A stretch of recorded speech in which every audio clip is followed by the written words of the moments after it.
I know many people here probably voted for Obama, but I want to make it clear. I want to share just this little factoid with you. The number of prosecutions of whistleblowers during the Obama administration is more than the previous 5 presidents put together. Shame! Shame! Let me read you 2 reasons why we are here today. Excessive bail shall not be required, nor excessive fines imposed, nor inflicted. Nor shall there be cruel or unusual punishment. Who said that? That is the 8th Amendment of the U.S. Constitution. Hot damn! Here's the second reason why we're here today. Congress shall make no law respecting an establishment of religion, or prohibiting the free exercise thereof, or abridging the freedom of speech or of the press, or the right of the people peaceably to assemble and to petition the government for a redress of grievances. Who said that? That's from the First Amendment of the U.S. Constitution. That's why we're here. Now I want to read a few words from a great man from Cleveland. He couldn't be here today, but he wanted to share these words with you. Dennis Kucinich.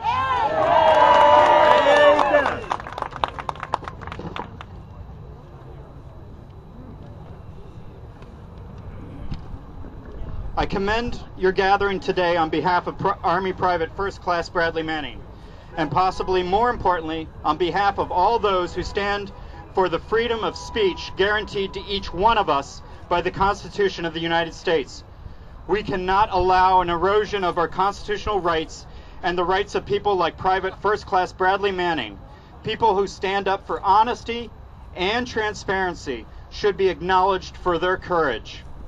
Amen. The nation that I love does not imprison without charging the accused. The nation that I love does not harass and attempt to intimidate. The nation that I love does not allow inhumane treatment to stand.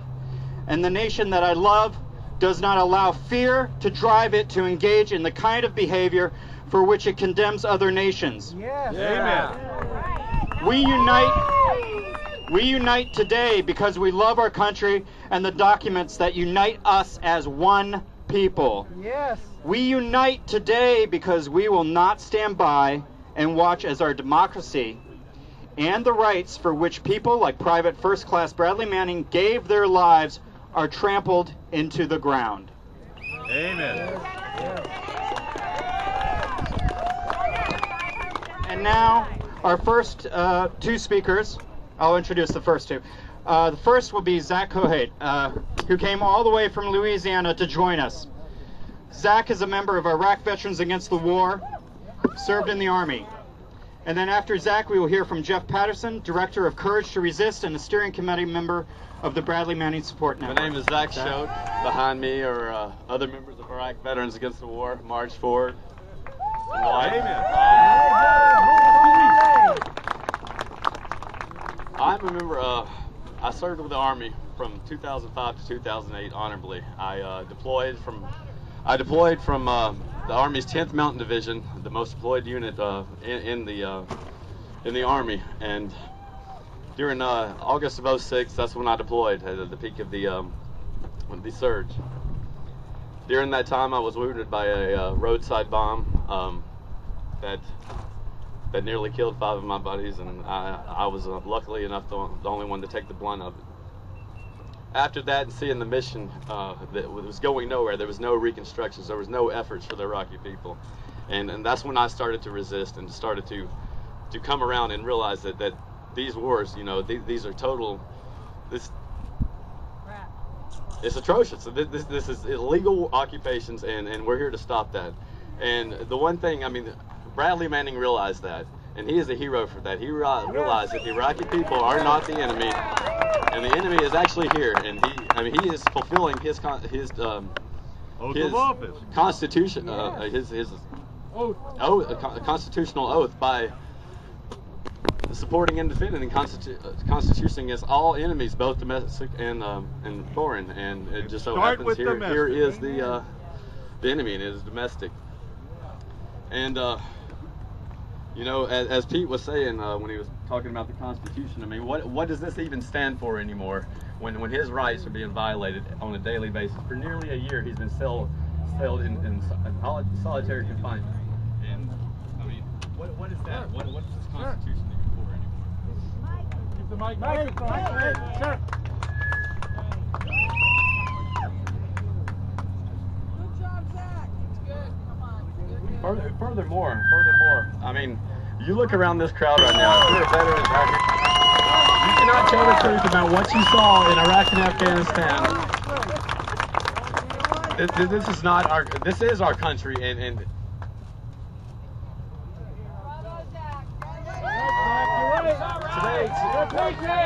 today we are Bradley Manning, and that's who I am. Yeah, I am Bradley Manning today. This is Terry, member of the Bradley Manning Support Network and the director of Courage to Resist.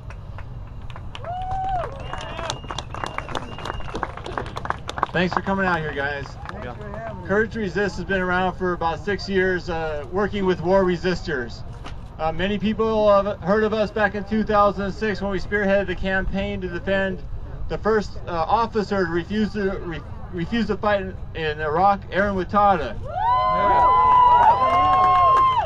Aaron refused to board the airplane for Iraq, and because of people like us rallying to defend him and for being able to afford some of the best legal assistance in the country, Aaron never spent a day in jail, and now he's out of the Army and trying to move on with his life. We don't win every case like that outright, but we do assist and we help and we limit punishment that some of these war resistors are facing. We've dealt with about 25 court-martials now. Every time, not a single person has gone to jail for a longer period of time because of our assistance. Most of the time, people get out in a couple of months versus a couple of years when people care, when we have attorneys to provide them with the assistance. The military court is a kangaroo court, but you can still minimize the damage the kangaroo can do. We set out back in June and July, to provide Bradley Manning with that legal assistance. We challenged him to come up with the attorney of his choice, and that he and his family would not have to go in debt. His family would not have to sell their home. That he could have any attorney in this country, and he picked David Coombs out of Rhode Island. And we've been able to pay David Coombs over $100,000 already. And we basically had paid the entire legal defense as of last week.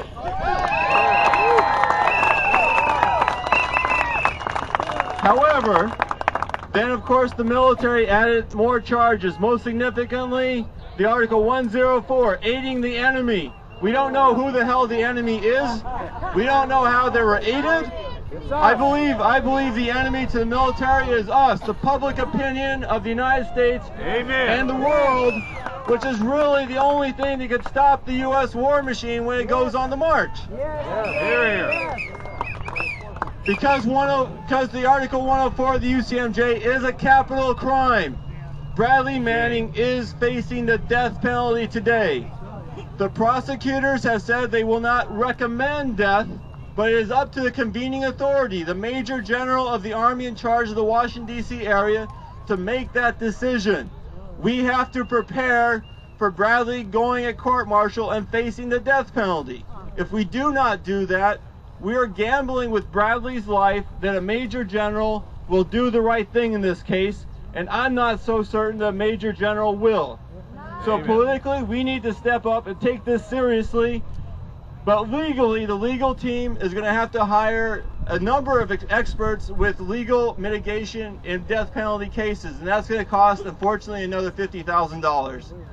That's what we're going to be doing over the next few months, raising the remainder of that $170,000 legal bill now.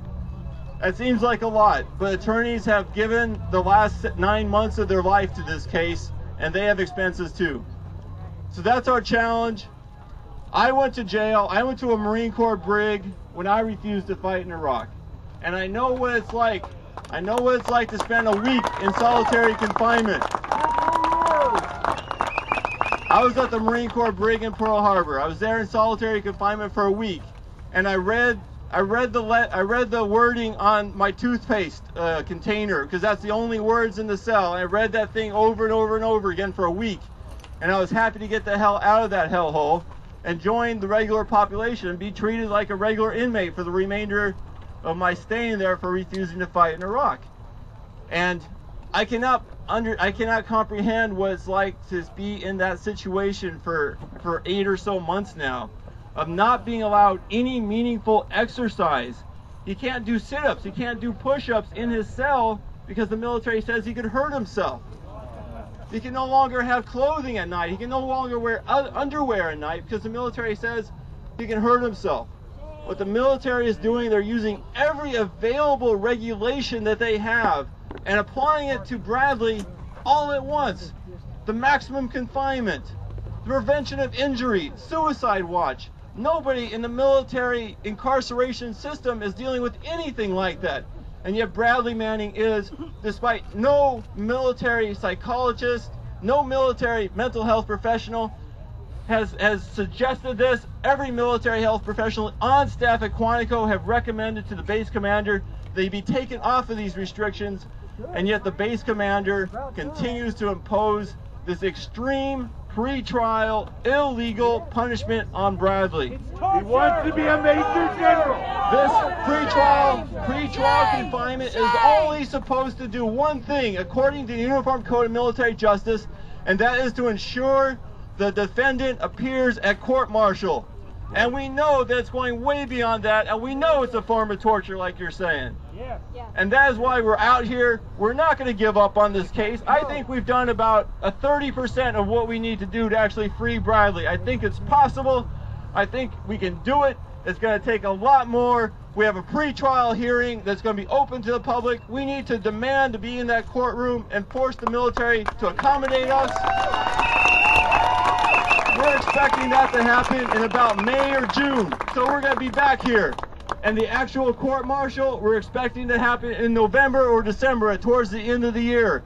So we have this 1 year to mobilize, to organize, and to free Bradley Manning. And today there's 30 cities around the world just like us gathering to do that. And we're not going to give up, and thank you for being out here.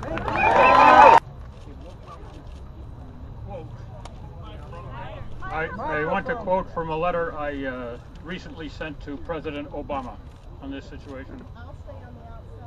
And I wrote him in his capacity as Commander-in-Chief of the Armed Forces, and to express my outrage at the way the prosecution of Army Private First Class Bradley Manning is being conducted. Now, this has become a cause célèbre, if you will, a notorious event around the world. And many, both here in the United States, can understand the length of time without trial since his arrest for the unauthorized distribution of classified material, nor the harsh conditions under which he's being held. Now, many, and by the way, I received a very nice letter from my former congressman from California and a one-time presidential candidate running against Richard Nixon, Pete McCloskey. Some of you will remember Pete. Yep. He was a Marine Corps contemporary of mine and a hell of a good congressman, and the only Republican for whom I've ever voted. Anyway, don't get carried away. And he went on to say in his letter that talking with many of his old Marine Corps friends and our contemporaries from the Korean era, that almost all agree with you very much. But I want to point out something that I think is essential for those of us who are supporting Bradley Manning. Is we sympathize with certainly all of his motive for doing this, which was to expose to the United States and world public the manner, often arguably criminal, in which the U.S. Armed Forces are conducting the wars in the Middle East, and the non-transparent way in which our diplomatic representatives are making foreign policy. But we also realize that no matter how worthy the cause, those who disobey the law, as anyone who's done civil disobedience knows, you have to be prepared to be tried in accordance with the law. And that's where the problem lies. Even under the Uniform Code of Military Justice, law required not only a prompt trial, but that the pretrial confinement be humane. Manning has been now imprisoned for almost 11 months, and regardless of statements to the contrary, Mr. Obama, made by your military subordinates, the conditions of his confinement are not only highly unusual, but so severe as to violate both U.S. and international law. Torture! You can call it that. Torture! One of the reasons he's being held this way, I think many people understand, is to somehow, if Julian Assange of WikiLeaks ever gets into United States hands, to use him as a material witness. Now, I am a hard-working Democrat, a member of the Warren County Democratic Committee. We spent hundreds of hours and thousands of dollars getting Obama into the White House. And what we get now is dashed hopes and very small change. Yes. So, what I want to say, without going into my own background to do this, I want to say I emphasize my disappointment with what I believe is your hypocrisy, the change that turned out to be policy and politics as usual. And it's now my intention to devote as much effort to oppose your renomination and re-election as I did in 2008 to secure it. I don't pretend that my personal opposition is in any way significant, but I know that my disappointment, even disgust, is shared by many others who worked hard to put you in office, the so-called base on whom you then turned your back. The lesser evil is not a good enough reason to support you again. But perhaps you really do have better instincts. And what I'm telling you is, one way you could show them is to order your subordinates to end the inhumane conditions of Manning's confinement. Proceed immediately with a court-martial, dropping these insane Espionage Act of charges, aiding the enemy, and subsequently use your powers of clemency with regard to any sentence. In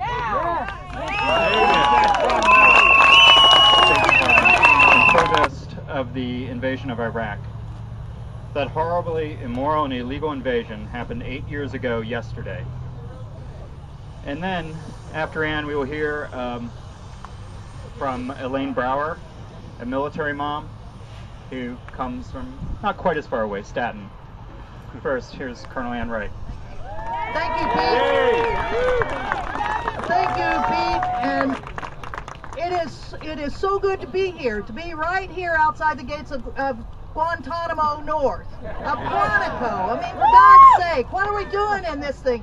I was a retired U.S. Army colonel, 29 years in the U.S. military. I'm horrified about what the U.S. Marine Corps is doing to a military person that has not been convicted of anything. He's not been convicted of anything, and he's being treated in a way that even a convicted prisoner cannot be treated. Right. We are here for a very important purpose. It is our citizens' responsibility to be telling our military and our civilian that should be investigated is who gave the Department of Defense the right to be, that 2 million people in Department of Defense suddenly got access to all these State Department things. I think Colin Powell and some of those guys, let's go for the top things of where are these things going. But the main thing is, what did they do? They exposed to us, the American public and the world, what's been going on behind the scenes. And there's been a lot of hanky-panky. There's been a lot of criminal actions committed by our government and other governments that, well, now we as citizens know about, and we want to do something about it. So it is so good to see all of you all here today. This is just one of the next steps, the next steps, the next steps, and we keep holding our own government accountable. So thank you all very much, and let's get Bradley Manning in reasonable conditions while he's in prison, while in pre-trial confinement, that he gets an honest trial. Let's treat the man as he should be, with respect. Thank you. Free Bradley Manning! Free Bradley Manning! Free Bradley Manning! Free Bradley Manning! Free Bradley Manning!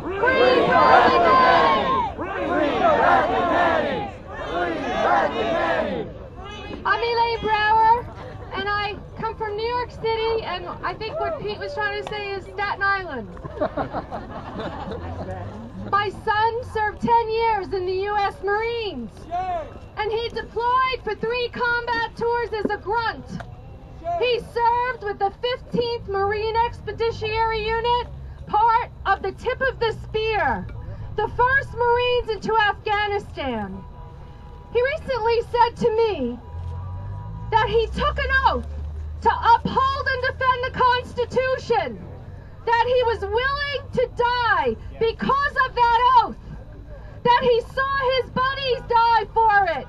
So why was Private First Class Bradley Manning, who has only been accused and not found guilty of allegedly giving classified documents to WikiLeaks, being in prison for almost a year, now being held by the U.S. Marines and being tortured by his jailers, when this kind of treatment is forbidden by the same Constitution that they swore an oath to uphold and defend?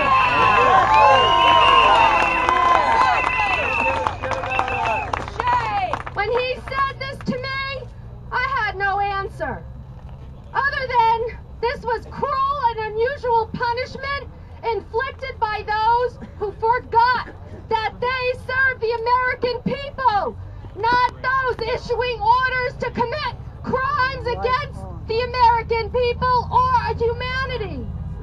And that Bradley Manning's jailers forgot that oath, and that those same Marines are dishonoring members of the military who right this minute are killing and dying on the battlefield because they swore to uphold and defend the Constitution, plain and simple. Yes.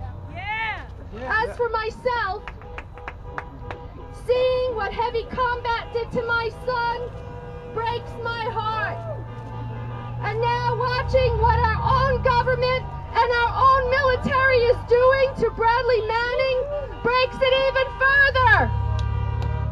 I join many of you who are disgusted and disillusioned at what we see happening. First of all, Bradley should be free. He should not be held for almost a year. If found guilty by the kangaroo military court-martial proceedings, he should be given his freedom because his actions contributed to a shift in global events of monumental proportions.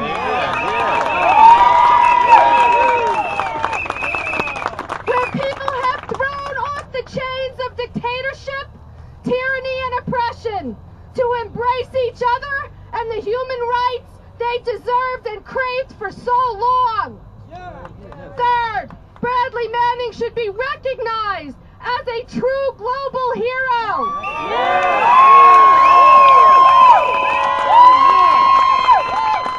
He should be the recipient of an award that only the people of the world can bestow upon him, cherish what he did, and erect monuments in his honor for being courageous, smart enough, and savvy enough to understand that not only our government, but other governments around the world should be held accountable for committing war crimes, crimes against humanity, and conducting covert operations that not only hurt us, but steal money and hold on to power that is not rightfully theirs to take and keep. Let's ask ourselves, why are documents deemed classified anyway? Who makes these decisions? Isn't it the same people who ignore and take advantage of the power they have been given to represent we the people anyway? Those are the real questions we should be publicly asking. We are told it is for our own protection and security. We are told that we can't handle the truth. Well, I don't buy it. It's because we are not afraid of the truth. They are. That's it. They're afraid. We say the truth will set you free. Right on.